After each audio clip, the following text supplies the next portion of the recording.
हवनवा होवे अंगनवा में राजा दशरथ के भवनवा में। हवनवा होला अंगनवा में राजा दशरथ के भवनवा में।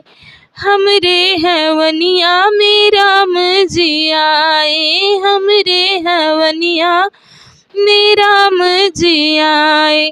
राम जी आए धनुषधारी भी आए, राम जी आए धनुषधारी भी आए।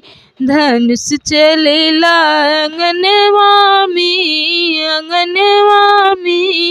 राजा दशरथ के भवनवा में। धनुष चलेला अंगनवा में राजा दशरथ के भवनवा में। हवनवा होला अंगनवा में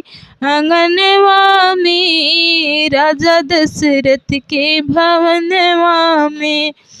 हमरे हवनवा में कृष्ण जी आए, हमरे हवनवा में कृष्ण जी आए। कृष्ण जी आए बंसी वाले जी आए, कृष्ण जी आए बंसी वाले जी आए। बंसी बजेला अंगनवा में राजा दशरथ के भवनवा में। बंसी बजेला अंगनवा में राजा दशरथ के भवनवा में। हवनवा होला अंगनवा में राजा दशरथ के भवनवा में। हमरे हवनिया में विष्णु जी आए, हमरे हवनिया में विष्णु जी आए। विष्णु जी आए चक्र वाले जी आए, विष्णु जी आए चक्र वाले भी आए। चक्र चलेला अंगनवा में राजा दशरथ के भवनवा में। हवनिया होला अंगनवा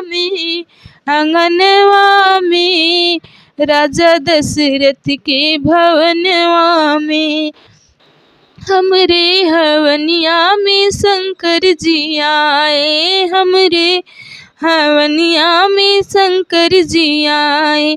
शंकर जी आए डमरू वाले भी आए, शंकर जी आए डमरू वाले जी आए। डमरू बजेला अंगनवा में राजा दशरथ के भवनवा में। डमरू बजेला अंगनवा में राजा दशरथ के भवनवा में। हवनिया होला अंगनवा में